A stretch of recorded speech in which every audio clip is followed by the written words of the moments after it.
Okay, so this is the second to last talk, I believe, for the day. So I'll try to make it reasonably quick. So I'm going to talk about the Legion language and compiler. But first, I wanted to address this question that I think a couple of you might have.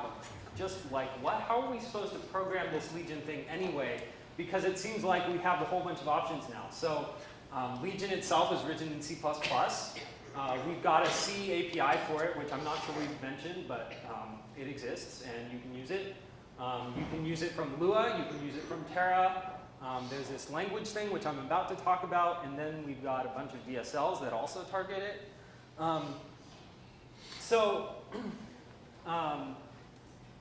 As an application writer, I think a lot of you are going to be using the C++ API. I'm going to try to convince some of you away from that to the language, possibly. If you're a DSL person, if your application actually fits in one of those models, that's great too. And then maybe if you're a language writer like me, you'll be thinking about C. Believe it or not, Legion actually is already a language and has been basically from the beginning. One of the things that we did fairly early on is we actually formalized a type system.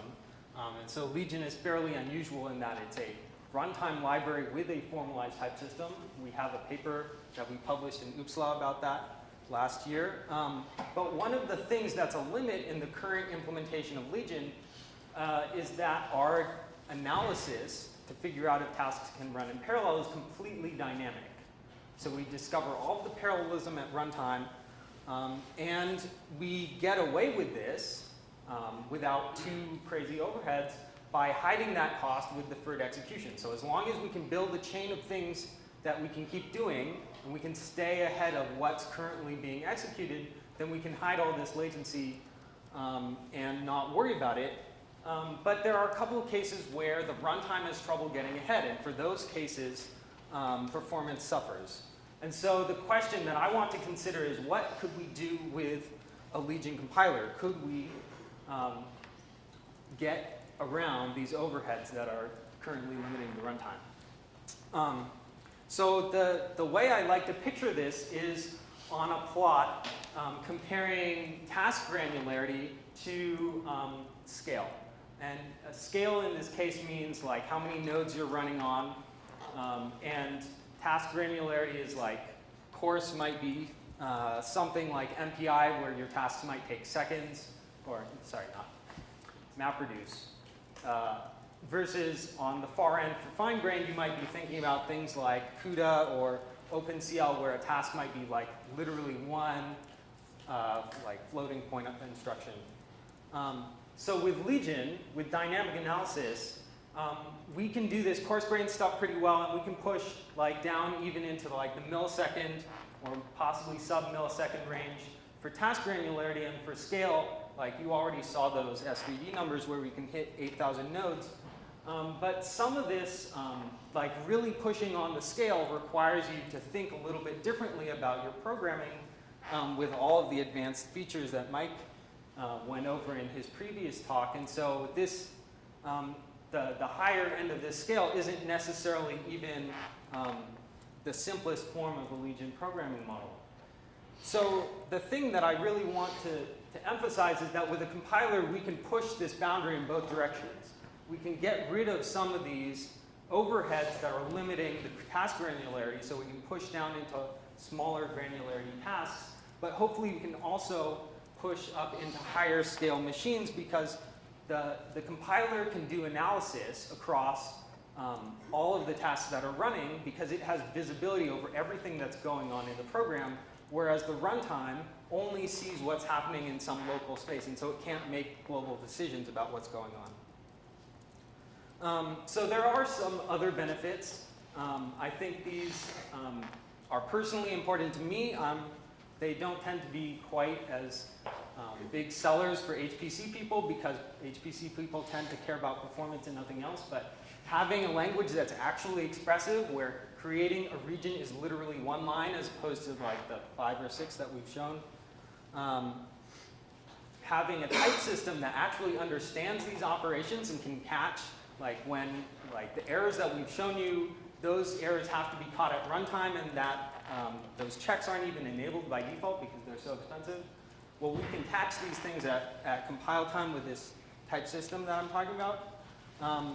And then finally, these optimizations where we can basically get rid of some of these limits to task granularity by doing static optimizations that actually understand what's going on from both like the Legion metadata perspective, but also possibly down into the hardware. So I want to take most of this talk to actually give a brief overview of the language. And most of this, I'm going to go pretty quick, but I want to show you some of the things that we've been talking about today in the language form and just compare how easy these things are versus the C++ interface. So for example, here's the Fibonacci function. I never actually showed all of you like the text on one slide for the Legion version, but it would have been about 3 slides. I think the C++ version is 70 lines of code, and this is like half a dozen or so. This is fully parallel. These function calls turn into the task launcher objects that we were talking about, and this is potentially a fully parallel implementation of this. If you want to create regions, this here is a struct type. It's one line to create the region, right? The compiler understands that you are creating a region of this struct, and it splits this struct into 3 fields. Creates that field space for you automatically and creates the index space. So compare that to the C++ version. If you want to create a partition, the coloring is still going to be about as painful. There are some plans, once we have the fancy data-dependent partitioning that Sean was talking about, we're planning on putting that into the language as well. And some of that should make it really nice for the language. But at any rate, when you create your partitioning, creating the partition is still only one line, and accessing elements of this partition are essentially array access. And then you can use them like any other regions in the language. You can iterate through regions. So this iterates all of the pointers to elements in this region, and we're going to increment each element in the region by 1. And then some of the other nice things that we can do in this language is, since this language is written in Terra, we have the ability to just import C headers. And so if we want to use printf, then we just include standard io.h. That returns a Lua table with all the functions in it, and we can inline one of those functions straight into our Legion code. And so that's some of the nice stuff that we get by building on top of Terra. And then some of the other capabilities of Terra that Sean didn't get a chance to show you include things like operator overloading. So if you have some type that represents, for example, a pixel, like an RGBA pixel in some image, you could define like an addition operator in Terra. This is the top half of this is pure Terra code. And Legion, because it is tightly coupled with Terra, understands how to invoke that plus operator, and we can even use that in reductions and other things if we want to.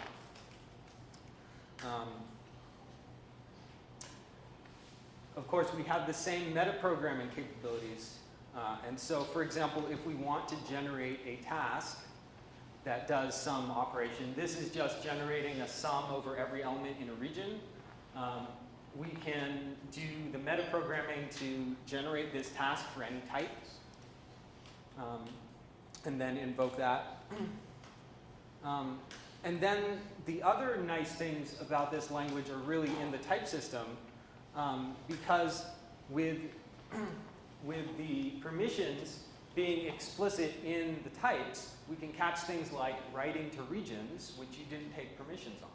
So if you call a task that you don't have the appropriate permissions for, you'll get a compile time error with line numbers and region names and all that good stuff, instead of trying to sort through region 1, 2, 3, 4, 5 or whatever, because the runtime doesn't always understand the human names for things.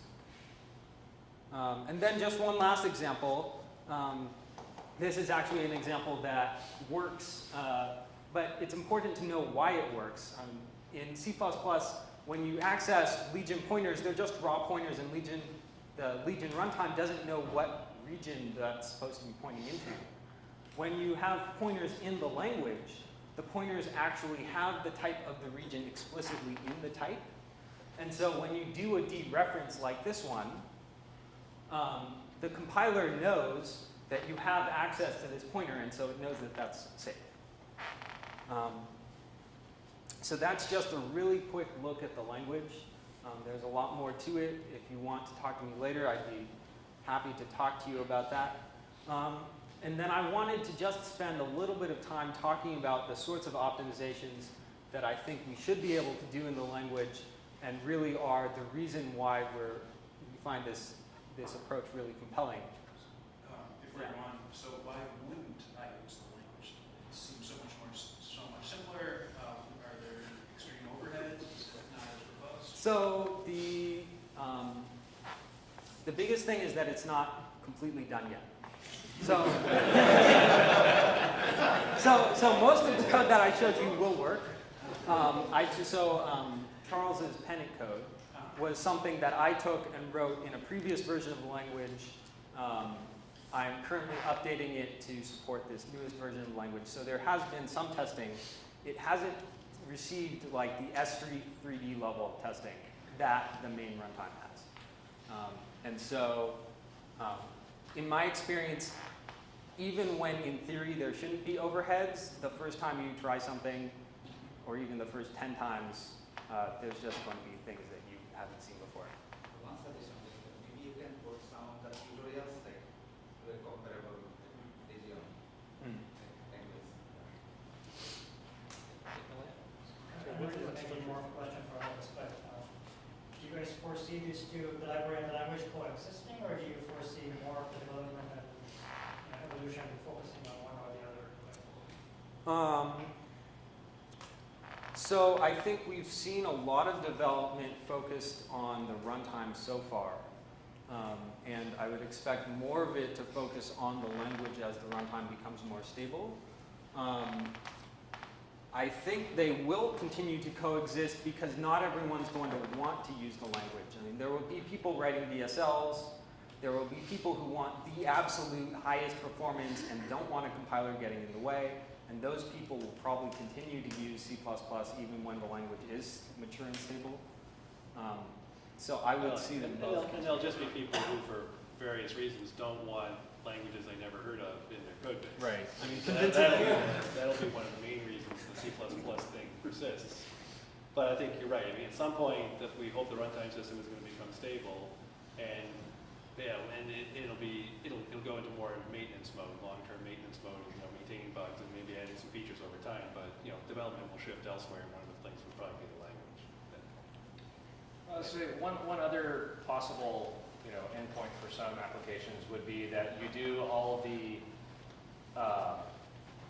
control flow, if you will, in this higher level language, which can actually check whether you're kicking off tasks with proper permissions and everything. But then the leaf kernels themselves are either native C++ or possibly just calling out to third-party libraries. Having the ability to do that, for you get the last 0.5% out of the leaf kernels, maybe going through this is the right answer. And maybe you should say a little bit for people who are interested about when, what the state of the compiler is and what your timeline is on making it available and usability. Okay. When you think it's going to be ready for people.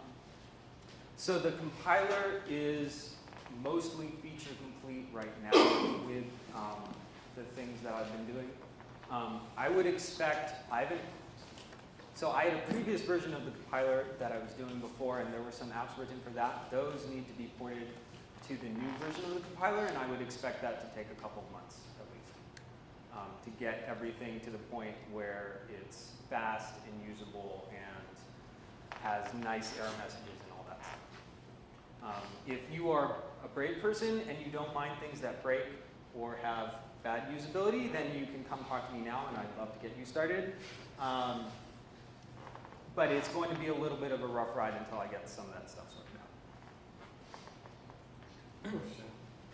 Is there a way to take the language that it outputs the C++ API type stuff, or is it just go directly down to low level?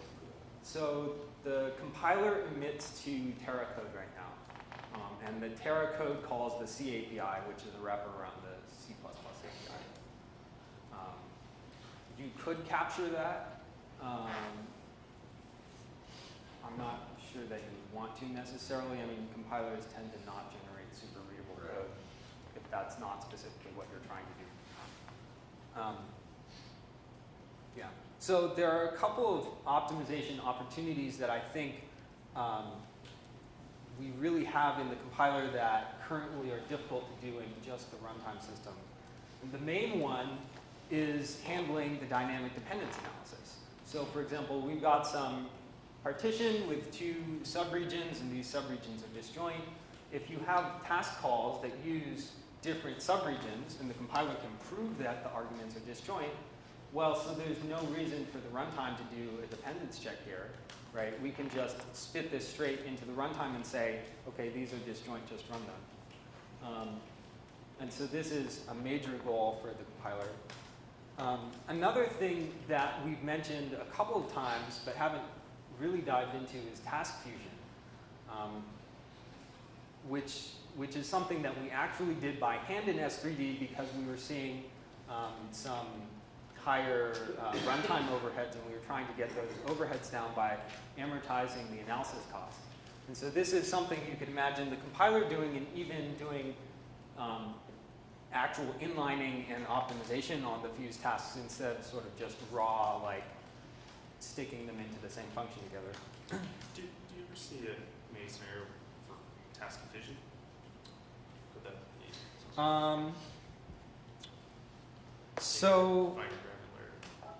plausibly, but it depends on whether people write code that needs to be fissioned or not.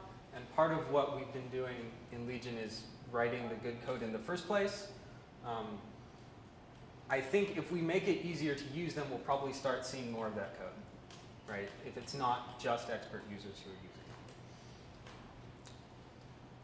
it. And then one of the last things is actually getting back to Mike's advanced features talk, where he talked about simultaneous coherence and all of that sort of stuff. So, I mean, there's basically two ways of programming Legion, and they interact pretty well, but it's still a fact that, like, we like to think about Legion in this sort of functional model where you have a task and it spawns off a bunch of stuff, and they sort of come back to the parent, and then you spawn off a bunch of other tasks based on the results of the previous ones. But in a lot of ways, in order to scale, you have to switch over into this other mode where you think about spawning long-running tasks, which then go off and spawn a whole bunch of other stuff. And even though those two things compose pretty well, having to like think about that transition is a little bit of a pain, and this is something that I really love to do automatically in the compiler, and I think would actually be plausible if we could do some actual like jitting in the compiler.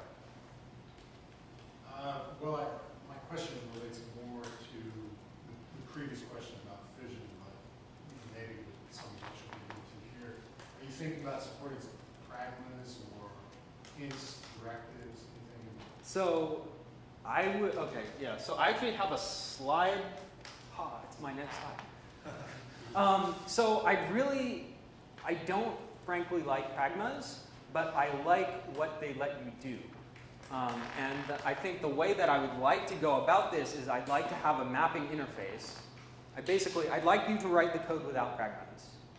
And then have a separate interface where you say, run it like this. You know, vectorize this loop, unroll this loop n times, you know, specify exactly what optimizations I want to do so that you don't have to fight the compiler, but it really doesn't belong in the source code. And so let's not like stick those things into the source code. And if we can do it right, hopefully we can make it so that it has the same guarantees as the existing Legion mapping interface, where we can preserve correctness with all of the things that we're doing in mapping, right? Because that's really, in a lot of ways, one of the bigger challenges with pragmas right now is that you can tell the compiler to do certain optimizations, but it doesn't necessarily make sense. So yes, hopefully we'll be able to do that. I think, especially with This optimization, I don't know how we're ever going to figure this out automatically, that that's like the optimization that you want to do, even though doing the transformation is fairly easy. So it seems pretty obvious to me that we need a way to control the compiler like that. So just to go back to my original point, I mean, the goal with this compiler is to be able to push sort of the envelope of the stuff that we can do efficiently in Legion, and hopefully with that we can drive performance for a new class of apps. So again, back to the status of things, the compiler is basically feature complete as of a couple of weeks ago. It's not been optimized yet. I'm going to be working on that pretty intensively in the next couple of months. And if you have things which you think would work well with this, please come talk to me. I'd love to work with you.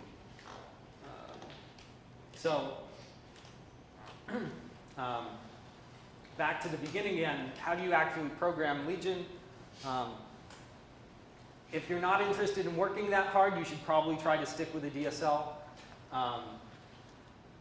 For, I think, a lot of us, people who are working on advanced applications, if you're happy writing code in MPI currently, then writing Legion in C++ is probably not going to be that bad of a transition for you.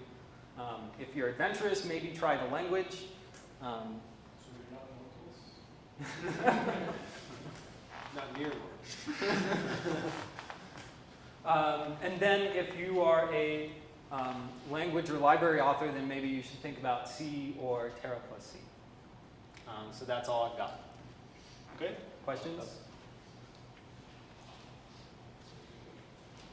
Yeah, Mr. John, this is a question, right? So will the language also have a dynamic mapping component like that, or is it all stuff? So the language is going to generate Legion C++ code. And so it will call into the same mapping interface that all of your current Legion code calls into.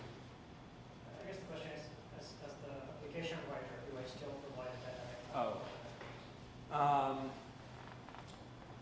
Probably for the same reason that we currently